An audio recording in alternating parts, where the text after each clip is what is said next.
Pergunta 816 de O Livro dos Espíritos. Estando o rico sujeito a maiores tentações, também não dispõe, por outro lado, de mais meios de fazer o bem? Responde os Espíritos a Kardec. Mas é justamente o que nem sempre faz.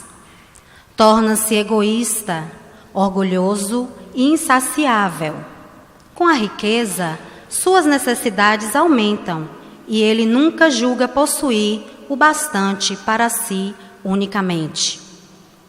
A alta posição do homem neste mundo e o ter autoridade sobre os seus semelhantes são provas tão grandes e tão escorregadias como a desgraça, porque quanto mais rico e poderoso é ele, tanto mais obrigações tem que cumprir e tanto mais abundantes são os meios de que dispõe para fazer o bem e o mal. Deus experimenta o pobre pela resignação e o rico pelo emprego que dá aos seus bens e ao seu poder. Convido neste momento Mariudete Matias para a prece.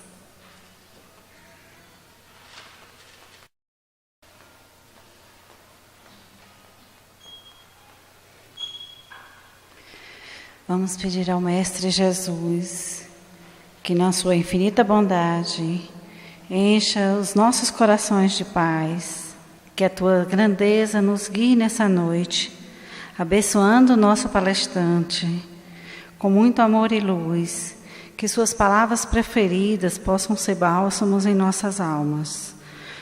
Senhor, como filho amado, te agradecemos por estar aqui e pela oportunidade de desfrutar dessa doutrina. Que a tua misericórdia nos guie, que assim seja.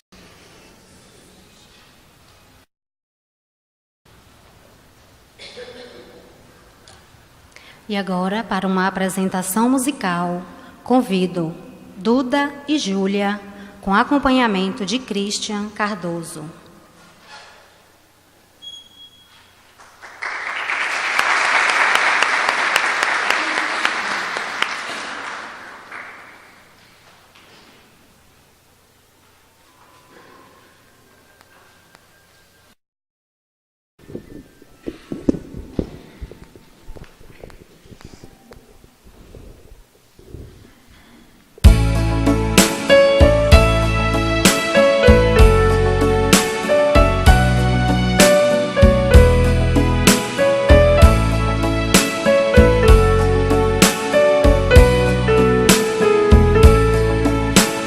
Uma palavra tão linda, já quase esquecida, me fez recordar.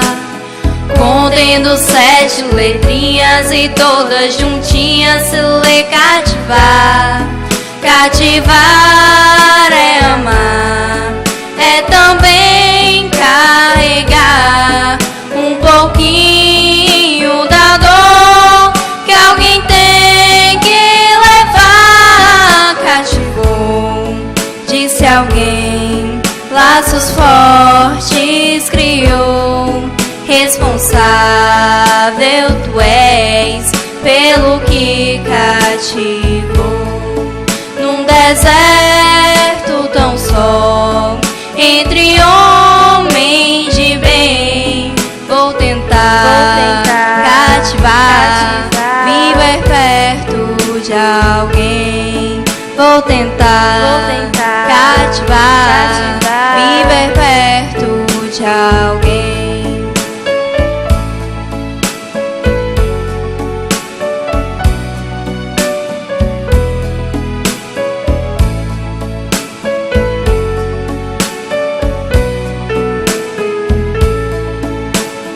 Uma palavra tão linda, já quase esquecida, me fez recordar.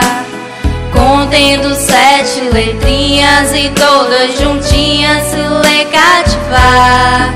Cativar é amar, é também carregar um pouquinho da dor que alguém tem que levar. laços fortes criou. Responsável tu és pelo que cativou. Num deserto tão só, entre homens de bem, vou tentar cativar, viver perto de alguém. Vou tentar cativar, viver perto de alguém.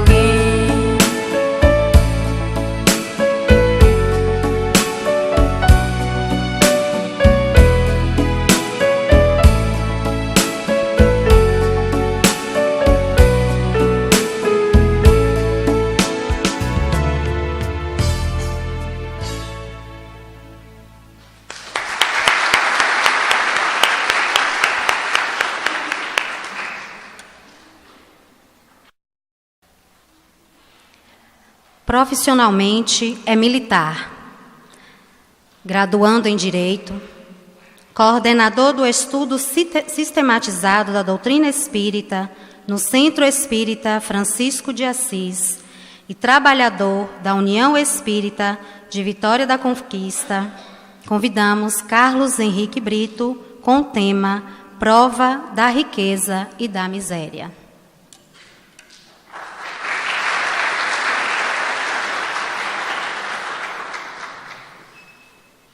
Senhoras e senhores, queridos irmãos e irmãs, muito boa noite a todos. E que a paz de Jesus, o doce e meigo Rabi da Galileia, permaneça em nossos corações, hoje e por todo sempre. Allan Kardec, pseudônimo do emérito professor francês Hippolyte Léon Denisard Rivaio, discípulo ímpar de Henrique Pestalozzi, teve a oportunidade de definir o Espiritismo como sendo uma ciência que estuda a origem, o destino, a natureza dos espíritos e as suas relações com o mundo corporal. Ao afirmar que o Espiritismo é uma ciência, não pretendeu o codificador situá-la no campo da ciência materialista, mecanicista, das ciências laboratoriais. Pois o Espiritismo não lida com os espíritos do mesmo modo que os químicos lidam com as substâncias e os elementos, da mesma forma que os físicos lidam com a eletricidade e o magnetismo. Os espíritos são seres individualizados, dotados de vontade própria, inteligentes, não estando, portanto, susceptíveis aos experimentos laboratoriais como a matéria inerte. O Espiritismo é uma ciência de observação que, como todas as ciências materialistas, aplica o método experimental, e nós teremos a oportunidade de analisá-lo, onde analisam-se os fatos, coordenam-os, e deles se retiram as conclusões de natureza ética, moral e filosófica. Além de uma ciência de observação, o Espiritismo situa-se naturalmente no campo da filosofia, pois, como nenhuma outra doutrina na história da humanidade foi capaz, nos propõe respostas convincentes a questionamentos milenares que acompanham o pensamento humano, como o que somos, de onde viemos, para onde vamos, o porquê da dor e do sofrimento. Ao nos realizar e ao nos convidar a realizarmos esta reflexão em torno da nossa existência e demonstrando a nossa relação para com Deus, para com a vida, demonstrando qual é o nosso destino e o porquê do nosso sofrimento, o Espiritismo nos traz também uma proposta de conduta a ser seguida.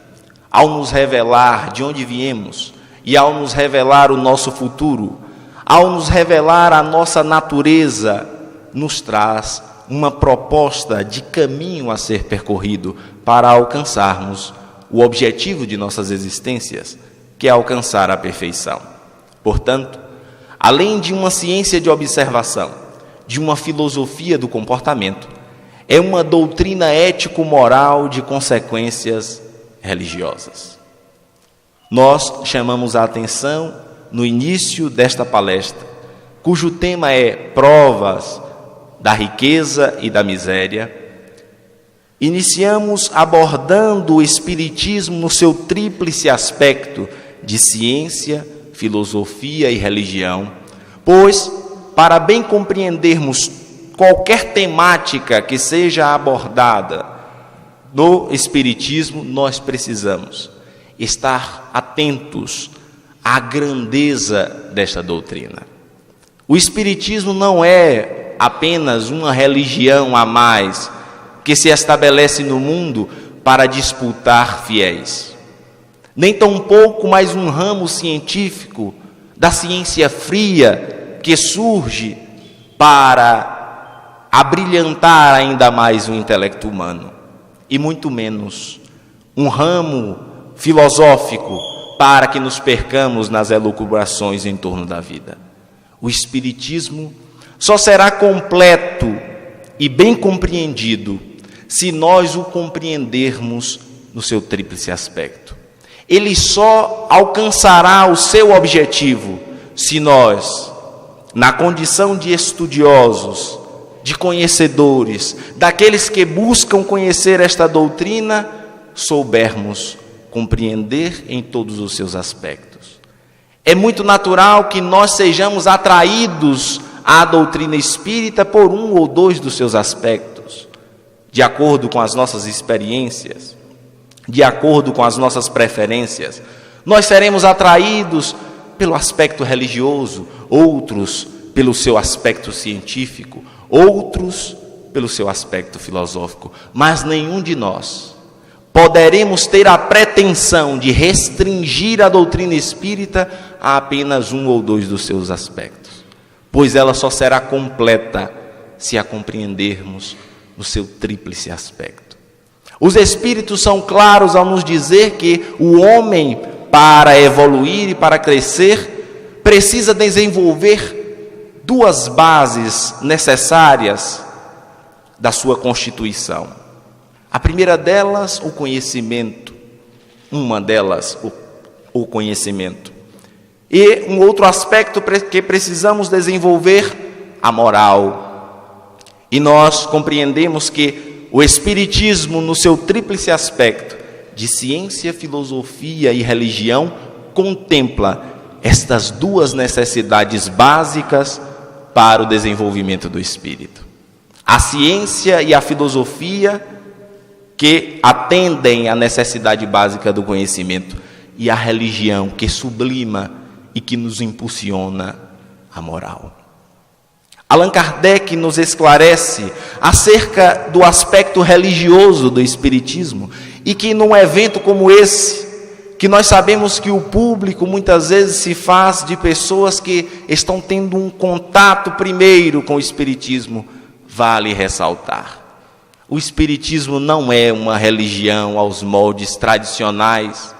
Nos diz o codificador, se nós entendermos a palavra religião no sentido de que o Espiritismo possui as três bases fundamentais de todas as religiões, que se constituem Deus, a alma e a vida futura, se nós entendermos dentro desta acepção, sim, o Espiritismo pode ser considerado uma religião, porque no Espiritismo está presente os três elementos essenciais de todas as religiões: Deus, a alma e a vida futura. Mas, se nós entendermos a palavra religião no sentido tradicional, como uma instituição com classe sacerdotal, com líderes, com cultos, com simbolismos, com rituais, não. O Espiritismo não é uma religião aos moldes tradicionais. Então, é uma doutrina ético-moral de consequências religiosas. E que para que nós possamos bem compreender esta doutrina, se faz necessário recorrer às suas obras basilares. E neste ano, em que todo o movimento espírita comemora os 160 anos de publicação da sua obra basilar, nós a homenageamos. O Livro dos Espíritos. Qualquer um de nós, aqueles que já estão no movimento há mais tempo, aqueles que estão tendo o primeiro contato, deveremos recorrer a esta obra, porque é uma obra diferenciada. E quando nós recebemos a proposta de tema para esta noite, e conversando com a organização do evento, nós solicitamos para que dedicássemos parte da nossa exposição de hoje para homenagear este livro fantástico, que marca uma nova era para a humanidade, que é a era do Espírito. E nós vamos tentar demonstrar a grandeza do codificador Allan Kardec, a sua capacidade de trabalho, o seu zelo pela doutrina e de como os espíritos utilizam desta capacidade do codificador para aprofundar a obra. O Livro dos Espíritos, que nos traz elucidações, que nos traz respostas a questionamentos que sempre perseguiram a humanidade. Um deles, o porquê das desigualdades sociais.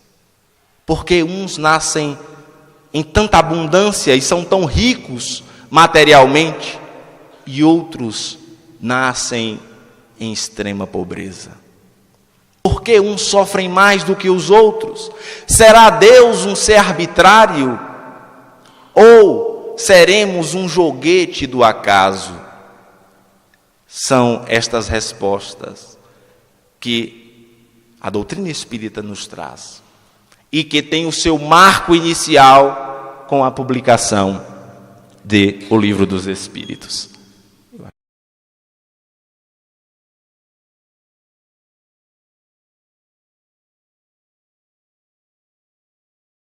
Então, nós temos aqui, o primeiro slide era esse símbolo que todas as federativas estão utilizando, este selo, como um símbolo comemorativo dos 160 anos de O Livro dos Espíritos. E a primeira edição de O Livro dos Espíritos, ela surge a 18 de abril de 1857. E aqueles que estudam a doutrina sabem que o Livro dos Espíritos, quando do seu surgimento, ele era um pouco diferente da edição que nós conhecemos hoje em dia. Porque quando ele surge com 501 questões. E ele esteve pela primeira vez disponível ao público lá no Palais Royal, na Galeria d'Orléans, número 13, na livraria do Senhor Didier. E ele era dividido em 3 partes. A primeira parte da doutrina espírita, a segunda parte das leis morais e a terceira parte das esperanças e consolações. Por cerca de quase 3 anos, Allan Kardec desenvolve este livro. E ele tem a sua edição definitiva, como a nós conhecemos até hoje, publicada em 1860. Acho que não está passando, me ajuda. Em 1860. Então, a 18 de março de 1860, ou seja, quase 3 anos após a sua primeira edição, com 501 questões, Allan Kardec publica a segunda edição de O Livro dos Espíritos, com 1019 questões. Então, a obra foi ampliada e a obra passou a ser dividida em 4 partes, não mais apenas em 3 partes. E nós temos ali a discriminação destas 4 partes, a estrutura de O Livro dos Espíritos. São 4 partes ou 4 livros, e mais adiante nós iremos ver o porquê de 4 partes ou 4 livros. Então, na primeira parte do Livro dos Espíritos, nós temos das causas primeiras ou causas primárias. Na segunda parte, do mundo espírita ou mundo dos espíritos. A terceira parte, das leis morais. E a quarta parte, das esperanças e consolações. E aqueles que se dedicam a estudar o Livro dos Espíritos, naturalmente se questionam: por que Allan Kardec divide o Livro dos Espíritos em 4 partes? Será que essas 4 partes assim estão divididas aleatoriamente? Ou será que ele segue um método? Ele segue algo pedagógico para nos facilitar a compreensão. E assim, nós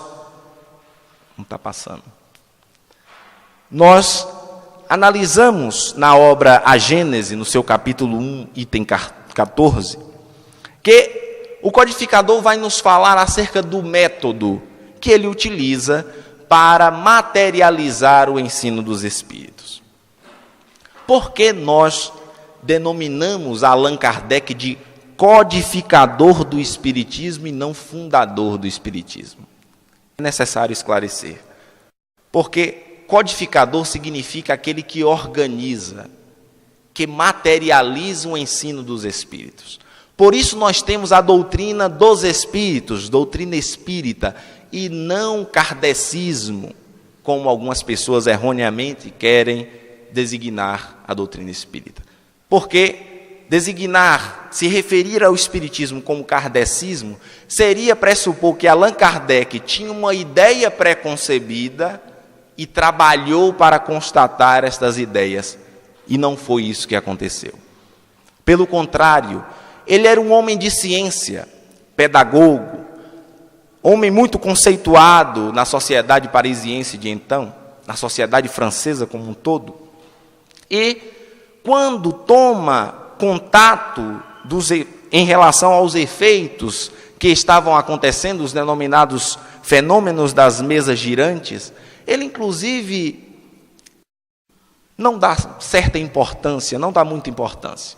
Ele, como estudioso do magnetismo que era, quando toma ciência de que pessoas se reuniam em torno de mesas e essas mesas giravam e bailavam pelo ar, ele diz ao seu amigo que o informa desses fenômenos e diz: ora, isso deve ser alguma ação magnética.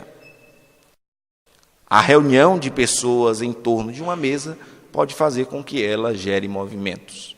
E não dá muita importância. Então, era um homem cético. Após ele constatar os fenômenos, aí sim, ele trabalha para materializar, para organizar o ensino dos Espíritos. E nós iremos analisar, neste momento, qual o método que Allan Kardec utiliza. E na obra A Gênese ele vai nos dizer: como meio de elaboração, o Espiritismo procede exatamente do mesmo modo que as ciências positivas. Quer dizer, aplica o método experimental. E aqui nós chamamos a atenção para o método experimental. Hoje nós sabemos que existem vários métodos científicos, mas no século XIX, o método experimental era considerado como o método científico. Então, qualquer ciência, para surgir, para ter credibilidade no meio científico, ela precisava estar assentada sobre as bases do método experimental. E Allan Kardec está dizendo, como todas as ciências, o Espiritismo procede da mesma forma, aplica o método experimental. E ele vai nos explicar qual o passo a passo desse método experimental. Ele diz: fatos de uma ordem nova se apresentam e não podem se explicar pelas leis conhecidas. Quais são esses fatos que o codificador se refere? São os fenômenos das mesas girantes, das pancadas, que as leis físicas, as leis científicas da época não eram capazes de explicar. E ele nos diz: observa-os, compara-os, analisa-os, e dos efeitos, remontando às causas, chega a lei que os rege, depois deduz suas consequências e procura as suas aplicações úteis. Nós destacamos no slide a palavra efeitos, remontando às causas, que chega-se às leis e depois deduz as consequências. Eu gostaria de pedir a todos que fixassem bem este passo a passo. Efeitos, que remontam-se às causas, que chegam-se às leis e que depois deduz as consequências. Esse é o passo a passo do método experimental. Por que os efeitos vêm na frente? Porque é o primeiro contato do observador com o fenômeno, é através do efeito. Então, efeitos acontecem e o observador, o cientista, precisa estar atento a esses efeitos. Depois de compreender os efeitos, precisa remontar às causas. O que dá causa a estes efeitos? Após compreender as causas, é preciso compreender as leis. Quais são as leis que regem esses efeitos, esses movimentos?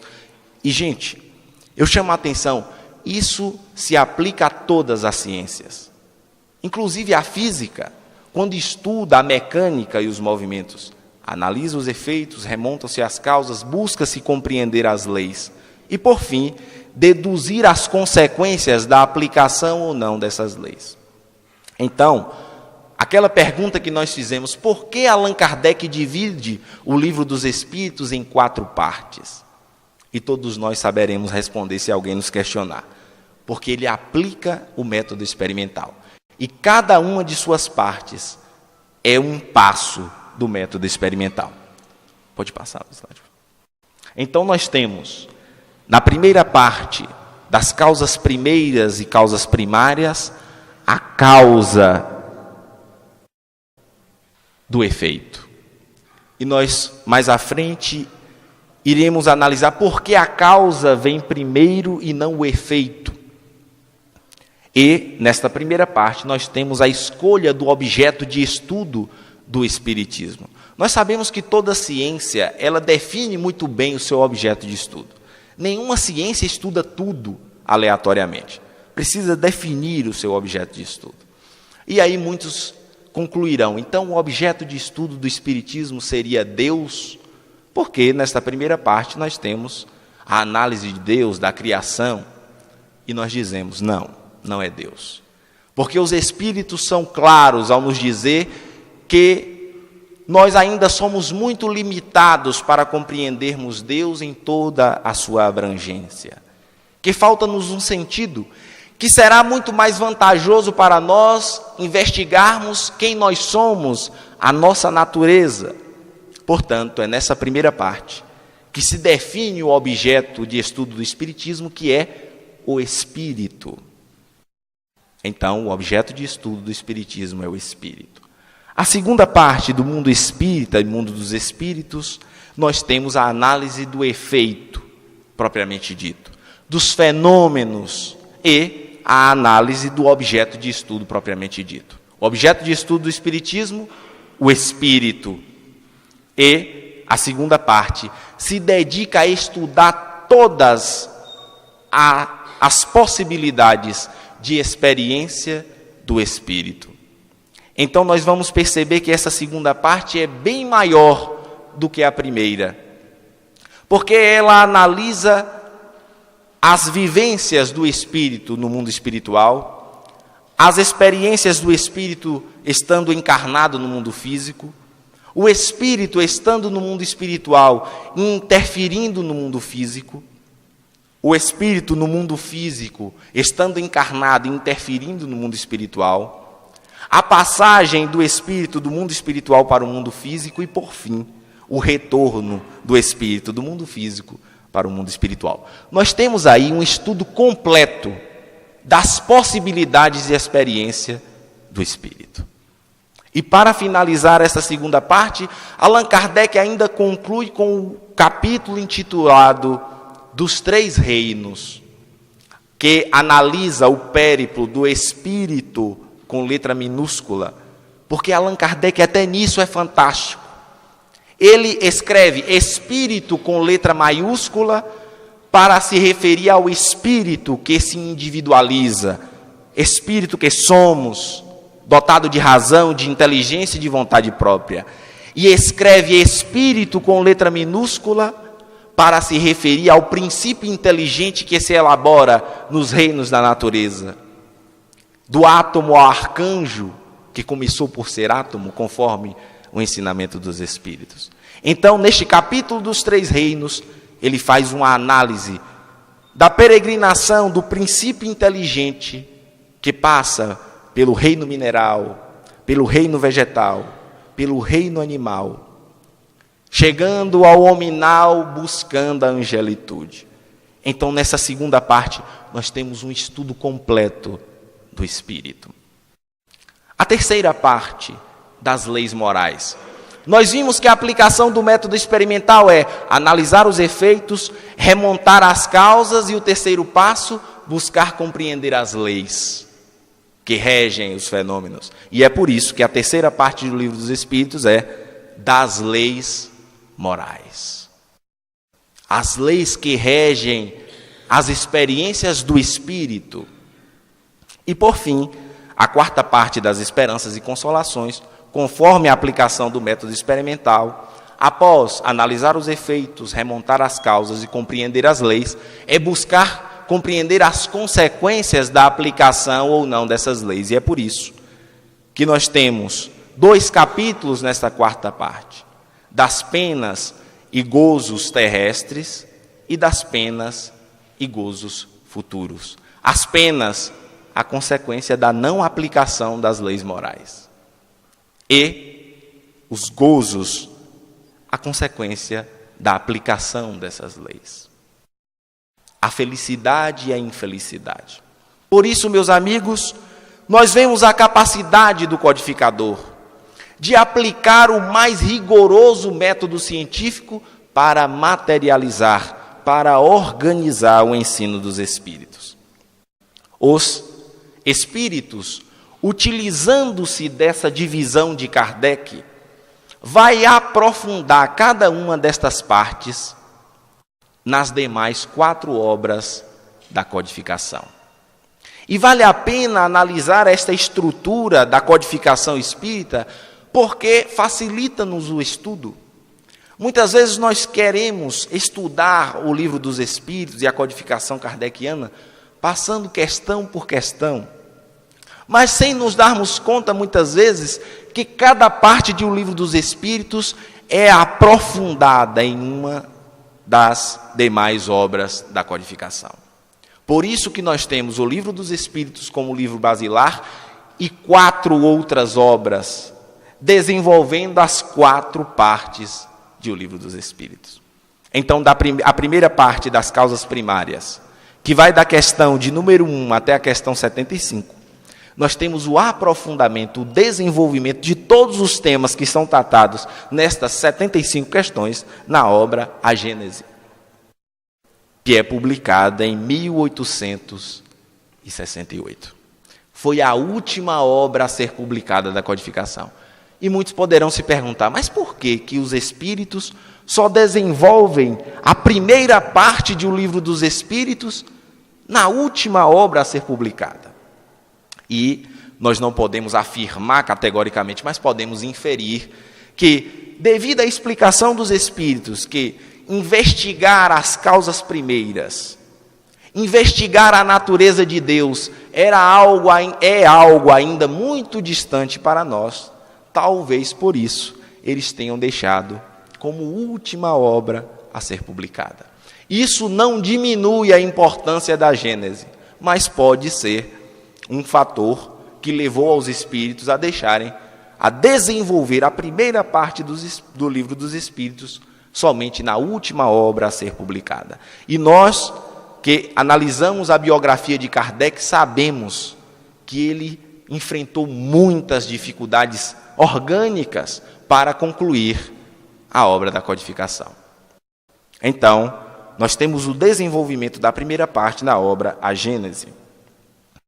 A segunda parte do Mundo dos Espíritos, ou Mundo Espírita, que vai da questão 76 até a questão 613, e aí nós percebemos que a segunda parte é bem maior do que a primeira, porque, como dissemos, é a parte que desenvolve o objeto de estudo do Espiritismo, que analisa a vivência do Espírito. Nós temos o desenvolvimento desta segunda parte, o aprofundamento na obra O Livro dos Médiuns, que foi publicada em 1861. E aí nós percebemos, Allan Kardec publica a segunda edição de O Livro dos Espíritos, que divide em 4 partes em 1860, e logo em seguida, a primeira obra que é desenvolvida pela espiritualidade é a segunda parte do Livro dos Espíritos. com a publicação de O Livro dos Médiuns. Nós vemos a importância de analisarmos e de conhecermos a nossa natureza e as relações dos espíritos com o mundo corporal. A terceira parte das leis morais, que vai da questão 614 até a famosa questão 919, que quase todos os espíritas conhecem, a questão onde os espíritos nos relembram do conhece-te a ti mesmo, que nos fala das questões morais. Nós temos o aprofundamento das leis morais na obra O Evangelho segundo o Espiritismo, que surge em 1864. É nessa terceira parte de O Livro dos Espíritos que nós temos a resposta mais curta de O Livro dos Espíritos. Na questão 625, Kardec questiona aos espíritos: qual o tipo mais perfeito que Deus tem oferecido ao homem para lhe servir de guia e modelo? E os espíritos respondem: Jesus. Então Jesus é um modelo de moralidade a ser seguido por todos nós.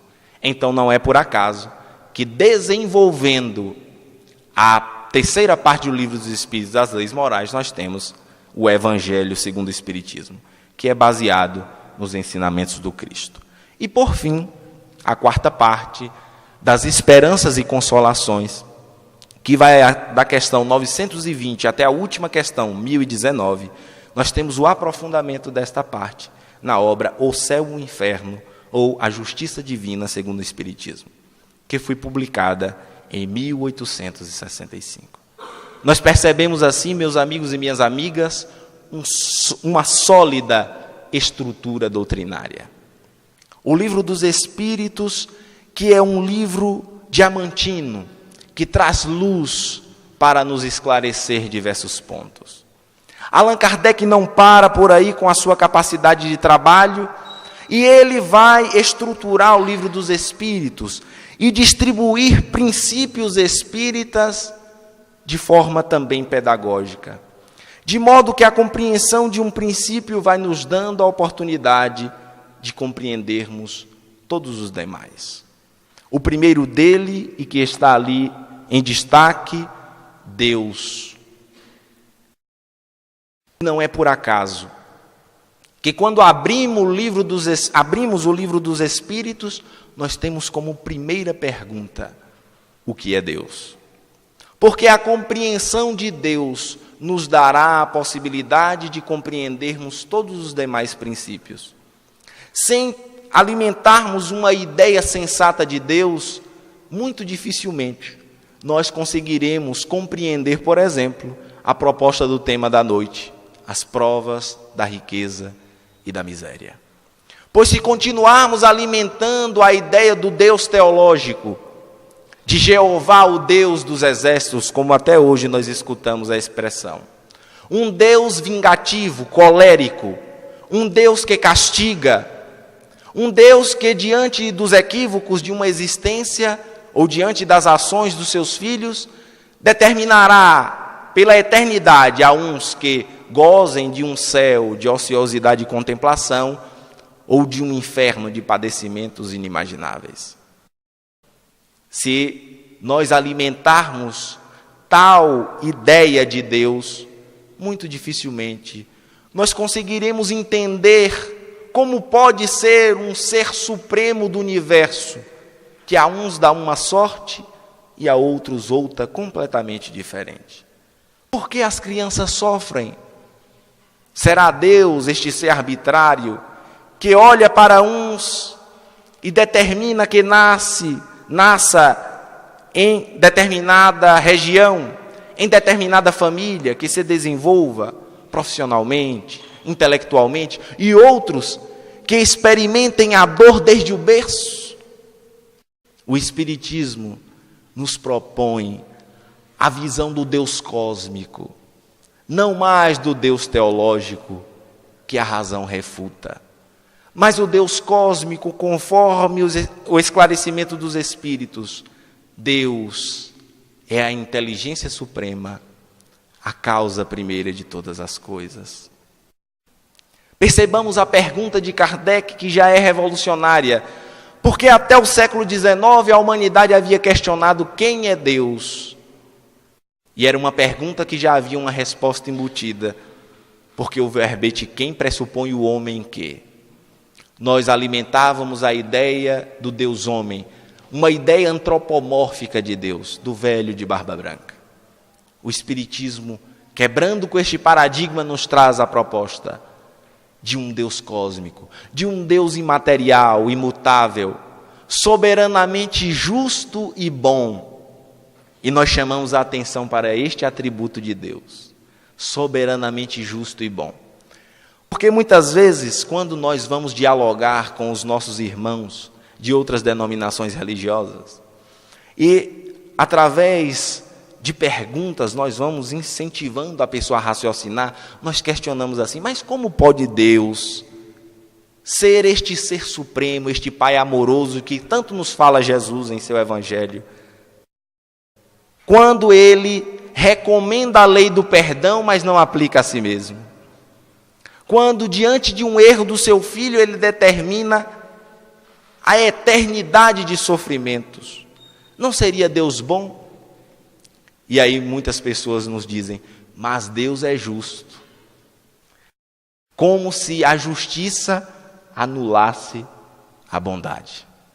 E os Espíritos nos esclarecem, e o Livro dos Espíritos, que Deus, além dos seus demais atributos, é soberanamente justo e bom. E não são dois atributos, é um atributo de Deus, soberanamente justo e bom. Nos ensinando que para ser bom é necessário aplicar a justiça. E para ser justo é necessário ter em mente a bondade. Então, justiça e bondade que se complementam. Então, o Deus que o Espiritismo nos propõe é um Deus muito mais coerente com o ensinamento do Cristo, quando Ele, quebrando com a visão do juiz inflexível, nos ensina na oração dominical: Pai nosso, que estais nos céus. Não mais o juiz que castiga, severo, mas o Pai que ama e que educa. E assim, nós compreendemos que Deus é um Pai amoroso. E as desigualdades sociais que nos caracterizam, e as mais diversas dificuldades que encontramos neste mundo, não provém da sua vontade, das suas leis. Pelo contrário, porque Ele é um Deus de amor e sempre quer o melhor para todos nós. Acerca do tema proposto para a noite, na terceira parte das leis morais, no capítulo das desigualdades sociais, na questão 806, Allan Kardec questiona os espíritos: é lei da natureza a desigualdade das condições sociais? E os espíritos esclarecem: não, é obra do homem e não de Deus. Quando nós falamos de riqueza e de miséria, por mais que nós compreendamos que muitas vezes é o próprio espírito que escolhe passar por uma ou outra prova, e nós iremos ver que elas são tão difíceis uma quanto a outra, isso não é motivo para justificar, por exemplo, a miséria como sendo vontade de Deus. Existe a miséria porque Deus quer assim? Não. Allan Kardec questiona: é lei da natureza, é lei de Deus as desigualdades? E os espíritos respondem: não, é obra do homem e não de Deus. A miséria existe no mundo por conta ainda da predominância do nosso egoísmo. Quando aqueles que possuem os recursos os têm muitas vezes massacrando, oprimindo aqueles que precisam trabalhar. Esta é a nossa condição humana ainda. Então, nós compreendemos que não é Deus que escolhe arbitrariamente as nossas provações, mas nós, na condição que estamos, habitando um mundo de provas e de expiações, quando os Espíritos nos esclarecem que as expiações dizem relação ao passado, são as consequências dos nossos próprios atos e as provas que nos fortalecem para o futuro. Nós aprendemos assim que nós não somos joguete do destino e nem somos robôs atendendo à vontade de Deus, mas somos espíritos dotados de inteligência, de vontade própria e de livre-arbítrio. Deus nos cria de igual forma, e os Espíritos nos esclarecem na terceira parte do Livro dos Espíritos, é uma das leis morais a igualdade. Todos nós temos as mesmas oportunidades. E o que nos diferencia são as nossas escolhas, são as nossas tendências. Deus nos oferece a vida e nos deixa o livre-arbítrio para que nós, através de nossas próprias experiências e nossos próprios esforços, possamos alcançar a perfeição. Nós temos assim o princípio da imortalidade da alma. Após compreender Deus, que é este Pai amoroso, os Espíritos nos esclarecem: nós somos espíritos, tendo uma experiência momentânea como homens, e não o contrário, como nós imaginamos, que somos homens tendo lá de vez em quando experiências espirituais. E é bastante interessante quando nós nos comportamos assim, porque, via de regra, nós estamos vivenciando o mundo. E aí lá, de vez em quando, a gente se permite momentos de espiritualidade. A gente se permite uma prece, a gente se permite ir na casa espírita ou nos templos religiosos. E é bastante interessante, porque quando a gente está na casa espírita, a gente muda, né? Até a voz fica mais mansa. Aí a gente vai cumprimentar a outra pessoa: boa noite, meu irmão. Fica aquela mansidão, né? Um espírito de escola. Aí quando chega em casa, chuta o cachorro, briga com o marido, volta a ser homem. Mas os Espíritos nos esclarecem: nós somos espíritos, tendo uma experiência momentânea como homens, e isso muda tudo. O que são as riquezas? O que são as dores? O que são os poderes do mundo diante da eternidade? Se nós somos espíritos e haveremos de sobreviver à morte física, e com este princípio da imortalidade da alma, o Espiritismo consegue um fenômeno filosófico notável, que é matar a morte. Há 160 anos, o Espiritismo matou a morte. Nós nos damos conta de que somos imortais, de que a morte transforma o corpo físico que nos envolve, mas nós, espíritos, sobreviveremos.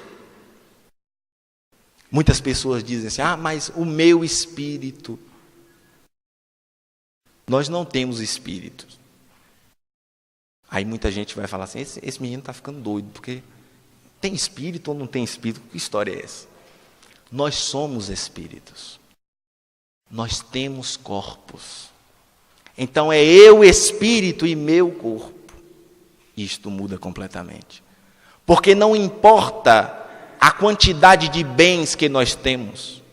Pouco importa se estamos passando pela prova da riqueza ou da miséria. O que importa é o que nós somos. Porque nada do que seja material nós iremos levar. Iremos levar, sim, o que construímos em nós, que nem a morte nos tira. O que angariamos de conhecimento, o que angariarmos de virtudes, de boas ações e também as más, estas nos acompanharão sempre. Os bens, as posses, as dificuldades passarão. Então é uma nova luz que a doutrina espírita nos traz. Somos espíritos em processo evolutivo. E o mundo espiritual, com a imortalidade da alma, deixa de ser algo imaginado. Este céu e este inferno que nós acreditávamos, mas que não sabíamos muito bem como é. Com o Espiritismo, o mundo espiritual passa a ser algo palpável, compreensível. E nós nos damos conta de que o que nós chamávamos de realidade, na verdade, é uma cópia imperfeita da verdadeira vida. Porque a vida pulsa de forma intensa no mundo espiritual. E o mundo físico nada mais é do que uma tentativa de imitar esta vida que pulsa. Porque o que nós somos mesmo é espíritos. E nós sabemos que no mundo espiritual nós vivemos intensamente a vida. E viveremos exatamente como somos. Então, se nós estivermos na condição de bem-aventurança no mundo espiritual, nós viveremos essa felicidade intensamente.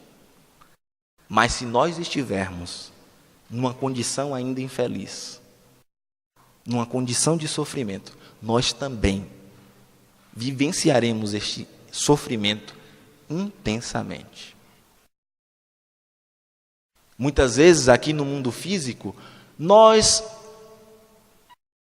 nos revestimos de máscaras e com o verniz social muitas vezes nos apresentamos como não somos. E nós nos apresentamos muito cordiais, muito simpáticos, e por dentro estamos sendo corroídos pelo ódio, pelo ciúme, pela vaidade, pela presunção. Estes sentimentos que ainda nos caracterizam. No mundo espiritual, o espírito não tem como fingir e aparentar ser algo que ele não é. Porque o espírito é percebido no mundo espiritual pela emanação de suas energias. Então não dá para fingir. Daí a proposta do Espiritismo de nos conhecermos. Daí a proposta de Jesus há mais de 2000 anos e que o Espiritismo resgata e nos faz relembrar de suas palavras, para deixarmos de analisar o outro, de julgar o outro, de tentar mudar o outro e passarmos a analisar quem nós somos, quais são os sentimentos que nós temos, quais são as virtudes, quais são as imperfeições que ainda nos caracterizam. Não esperemos a morte chegar para ter este encontro, para não ser algo traumático.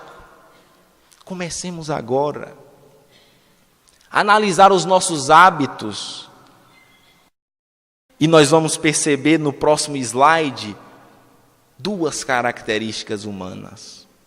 Na questão 814, Kardec questiona: por que Deus a uns concedeu as riquezas e o poder e a outros a miséria? E os espíritos respondem: para experimentá-los de modos diferentes. Além disso, como sabeis, essas provas foram escolhidas pelos próprios espíritos, que nelas, entretanto, sucumbem com frequência. Então, nós escolhemos muitas vezes as provas. Mas, quando chegamos no mundo físico, e que as paixões e os apelos da carne nos distraem, nós muitas vezes sucumbimos.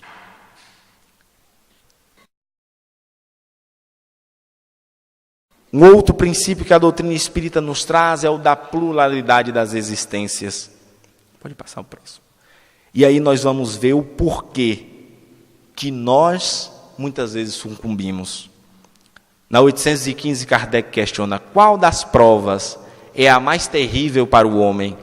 A da desgraça ou da riqueza? Os espíritos respondem: são-no tanto uma quanto outra. A miséria provoca as queixas contra a providência. A riqueza incita a todos os excessos. Então, quando o ser humano experimenta a privação, as necessidades, a escassez de recursos, muitas vezes vêm as queixas. Ou quando desfruta de abundância e de muita riqueza, os apelos, o poder e o fascínio que o dinheiro nos provoca nos faz afastar das virtudes. E aí nós queremos viver o excesso das paixões, o fruimento dos gozos. Então, nós vemos aí duas características. E muitas vezes nós nem precisamos estar passando pela miséria, pela privação de recursos, para nós nos queixarmos. Todos hão de convir como nós reclamamos. E nesta proposta de autodescobrimento, teve um dia que eu falei assim, eu vou passar a anotar quantas vezes eu queixo.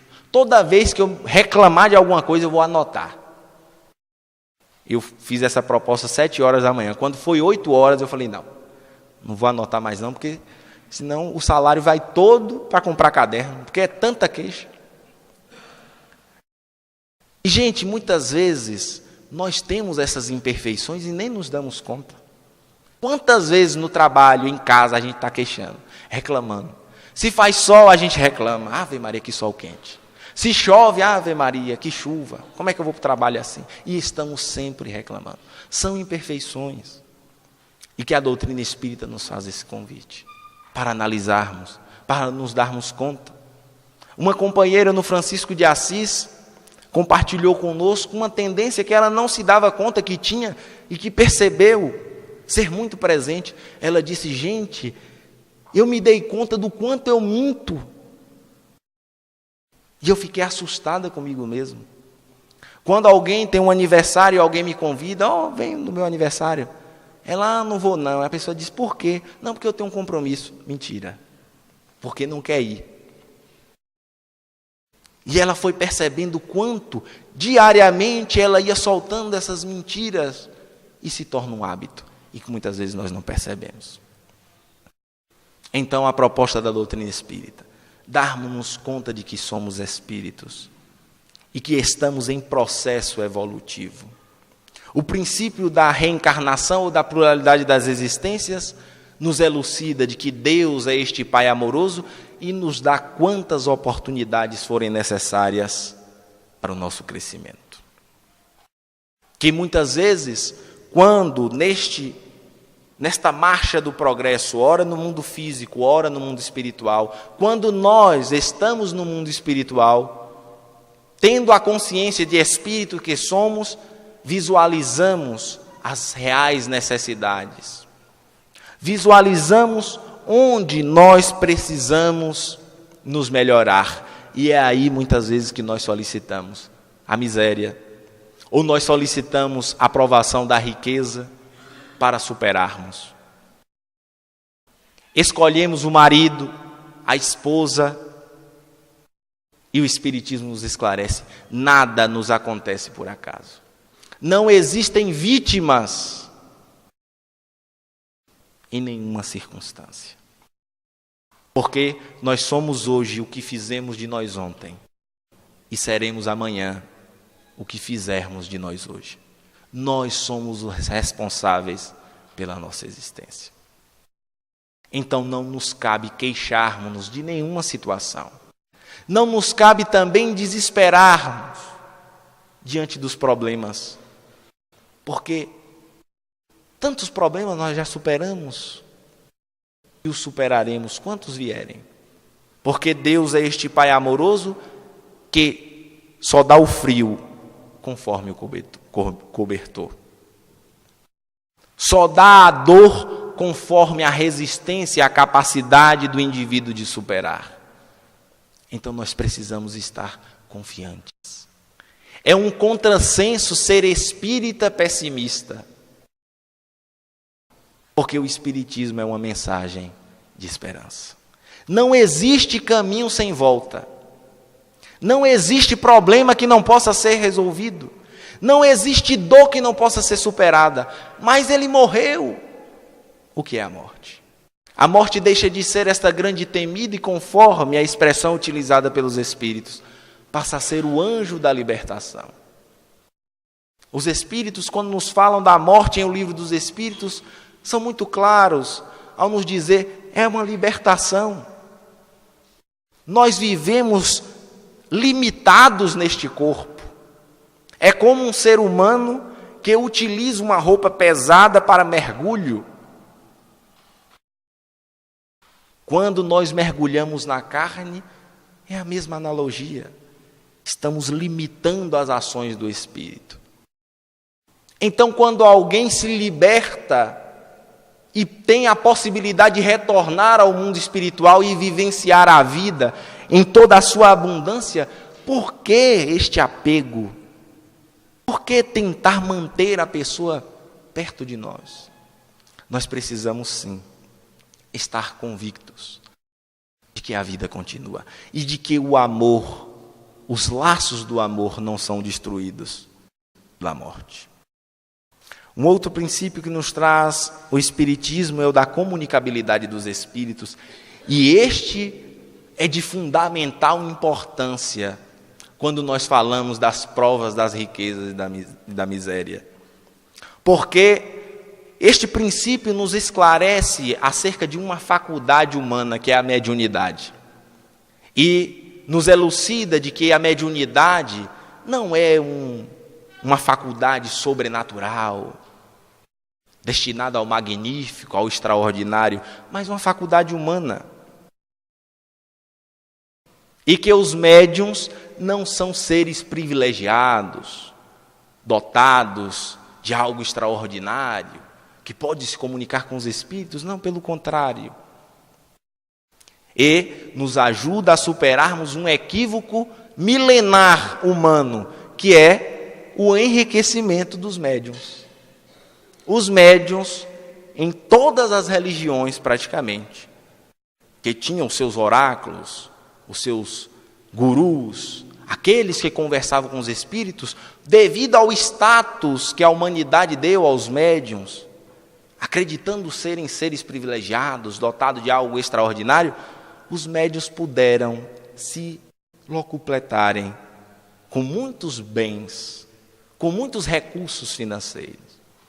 E o Espiritismo nos traz a proposta da mediunidade com Jesus, que pode ser resumida na frase: dai de graça o que de graça recebemos.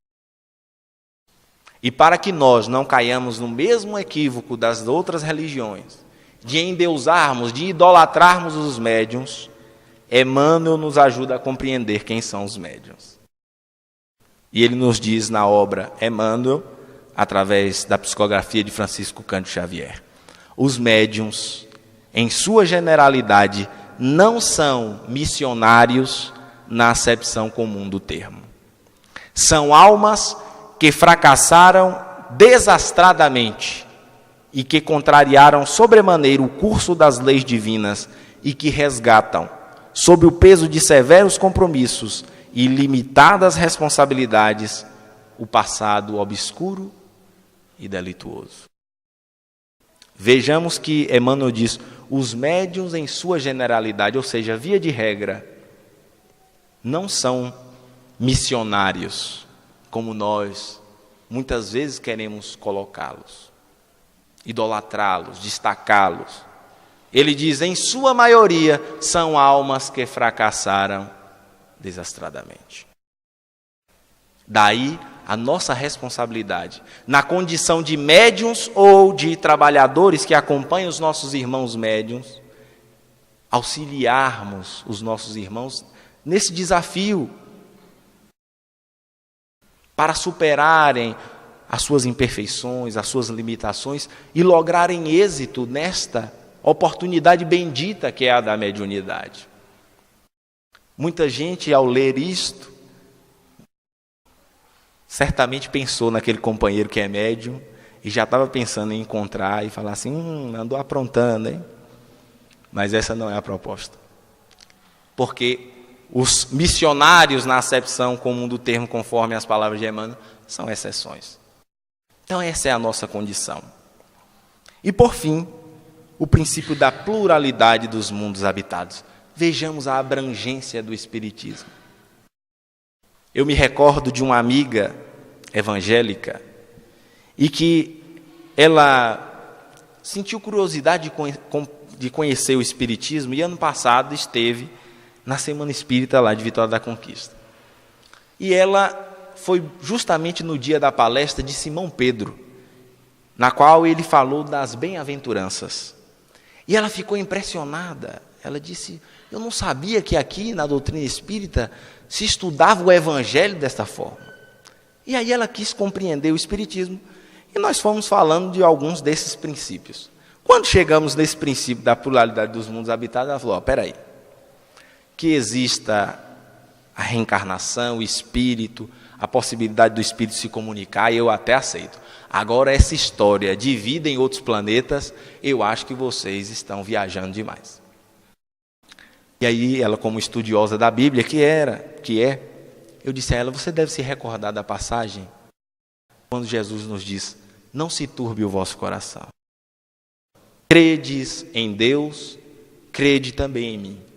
Há muitas moradas na casa do meu Pai. E o Espiritismo é o consolador prometido pelo Cristo, quando ele nos promete alguém ou uma doutrina que viria recordar de tudo o que ele disse e nos falar sobre as coisas que não poderiam ser ditas no seu tempo. Nós compreendemos por que Jesus não poderia falar de um princípio como esse, da pluralidade dos mundos habitados. Porque na época do Cristo nós não sabíamos nem que a Terra era redonda. Acreditávamos que em cima existia o céu, embaixo o inferno, e que as estrelas foram criadas por Deus para iluminar a nossa noite. Olha que pretensão.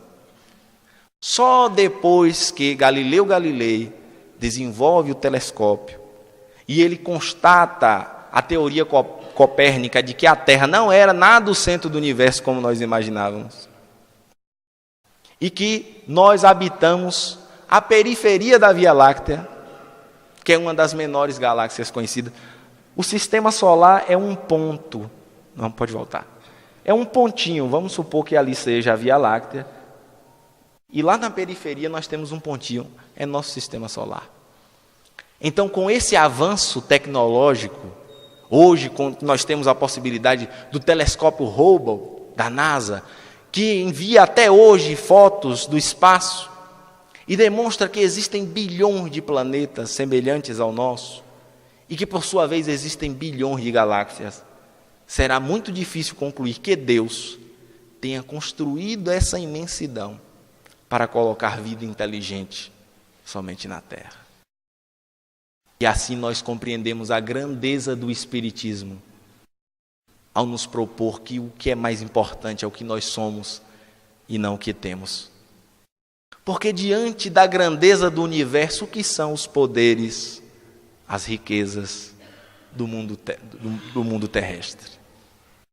Os Espíritos nos dizem, nós vivemos muitas vezes buscando destaque, buscando evidência, e ele nos diz, comparada à grandeza que existe em outros mundos, os humanos na Terra são observados como formigas em um grande formigueiro, pela espiritualidade superior. Porque não dá para ver destaque, aglomerado de criaturas, lá na periferia da Via Láctea. Então, não nos cabe alimentarmos essa sede por possuir, darmos vazão a estes ideais alimentados por esta sociedade doentia, que nos vende a ilusão de que se nós acumularmos, se nós possuirmos, nós seremos felizes. A sociedade do consumo, e as pessoas estão buscando consumir, possuir, acumular, e estão adoecendo. Estão ficando frustradas, porque buscam essa felicidade que o comércio, que o capitalismo anuncia, mas essa felicidade não chega nunca. Por isso os índices alarmantes de depressão e de suicídio. Então, nós temos a oportunidade de termos contato com esta doutrina, o Consolador prometido por Jesus, que nos traz uma nova proposta, não mais aquela proposta equivocada de que para se espiritualizar é preciso abandonar o mundo. Pelo contrário, os Espíritos nos falam da importância de vivenciarmos o mundo, de buscarmos sim o nosso bem-estar, mas é de não dar mais importância a estas questões que são passageiras do que as questões transcendentes. E para finalizarmos, nós gostaríamos de esclarecer e de tentar trazer uma interpretação para uma das passagens talvez a mais incompreendida de Jesus. E que durante séculos nós interpretamos como se os ricos, aqueles que possuem bens materiais, não fosse possível a salvação para eles. Nós interpretamos essa passagem como se Jesus houvesse decretado que os ricos não se salvariam. E a doutrina espírita nos esclarece: a prova da riqueza e da miséria, ambas são tão difíceis uma contra a outra. Então nós precisamos superar. O que Jesus queria nos dizer nesta passagem, que está em Mateus, eu acabei não colocando, no capítulo 19, versículos de 23 a 25. Ele nos diz: em verdade vos digo, que é bem difícil que um rico entre no reino dos céus. Digo-vos ainda uma vez, é mais fácil um camelo passar pelo buraco de uma agulha do que um rico entrar no reino dos céus. E aí nós pensamos na agulha e o camelo daquele tamanho. Então, aí os ricos, já estou perdido mesmo, né? Não foi isso que Jesus quis dizer. E aí existe uma corrente de estudiosos que nos diz que as cidades na Judéia em geral e Jerusalém eram muradas, eram cidades cercadas por muros. E muitos mercadores, eles atravessavam o deserto buscando mercadorias e utilizavam o camelo para colocar essas mercadorias. E toda vez que estes mercadores chegavam às cidades, eles precisavam, para adentrar, colocarem os seus camelos para passar por um local como aquele, denominado agulha. E os camelos só passavam por este local, era a conta do camelo. Então não dava para passar mercadoria. Era necessário se despojar das mercadorias, dos bens que estavam nas costas, para poder passar. E ali era tributado, né, em cima dessas mercadorias. Então quando Jesus diz, é mais fácil um camelo passar pelo buraco da agulha do que um rico entrar no reino dos céus, Jesus está dizendo, porque os ricos, muitas vezes, pelo fascínio do poder e da riqueza, eles ficam apegados aos bens materiais. E quando a morte chega, continuam apegados aos bens materiais. E em nossas reuniões mediúnicas, nós somos testemunhas de como é pernicioso esse apego. Espíritos que desencarnaram há mais de 500 anos continuam alimentando um processo de ódio por conta de suas terras. Eu quero as minhas terras. Ele destruiu as minhas riquezas. E muitas vezes o dialogador, mas quais são as riquezas, meu irmão? Você aí onde está precisa dessas riquezas. Então a pessoa que tem muitos bens muitas vezes não desapega.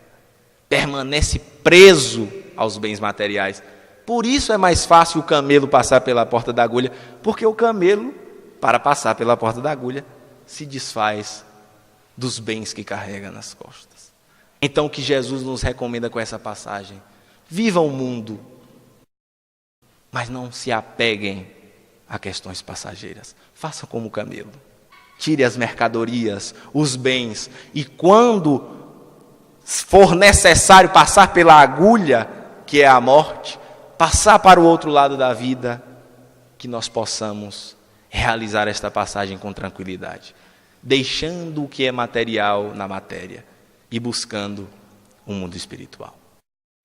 Meus amigos e minhas amigas, diante desses esclarecimentos, que nós possamos estudar com seriedade, com afinco esta doutrina que não existe palavra melhor para caracterizá-la do que consolador.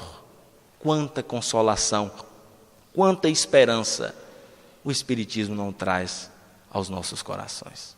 Eu agradeço a oportunidade do trabalho, faço votos de muita paz a todos. Muito obrigado. Que assim seja.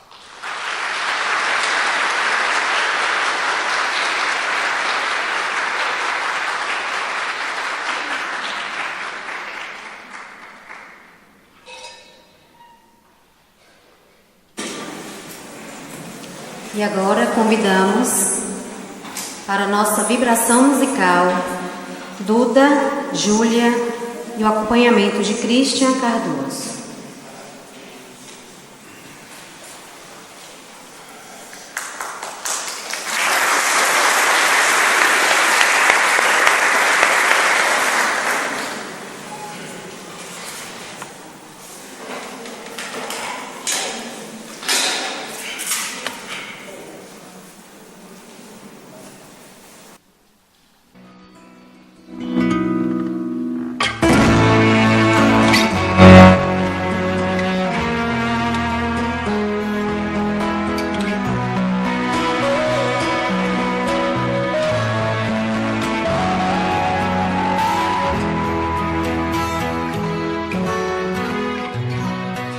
Devagar, porque já tive pressa, leve esse sorriso, porque já chorei demais.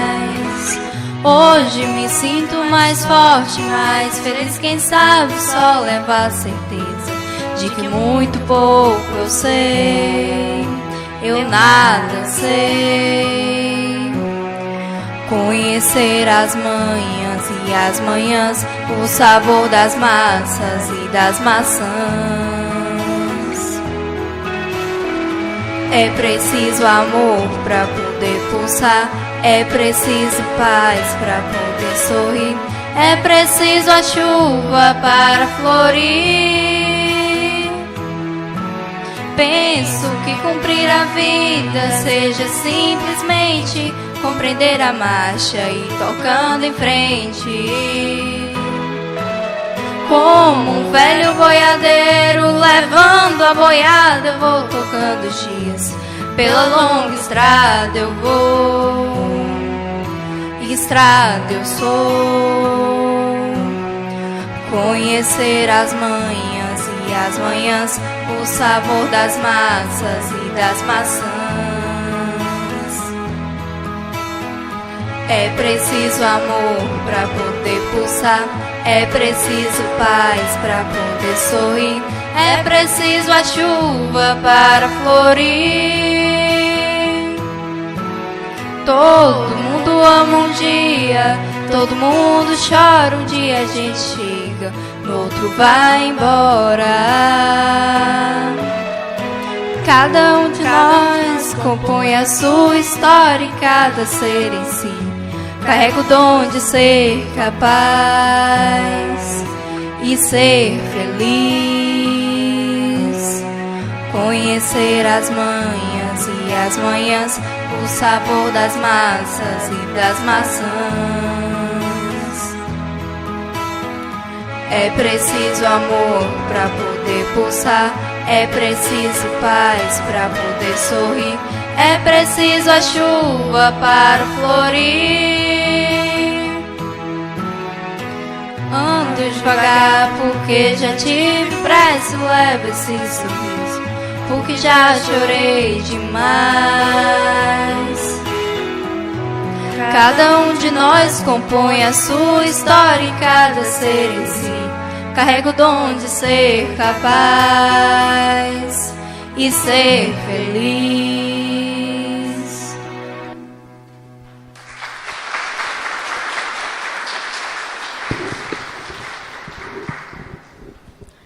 Agradecemos ao amigo Carlos Henrique pela presença e maravilhosa exposição da noite.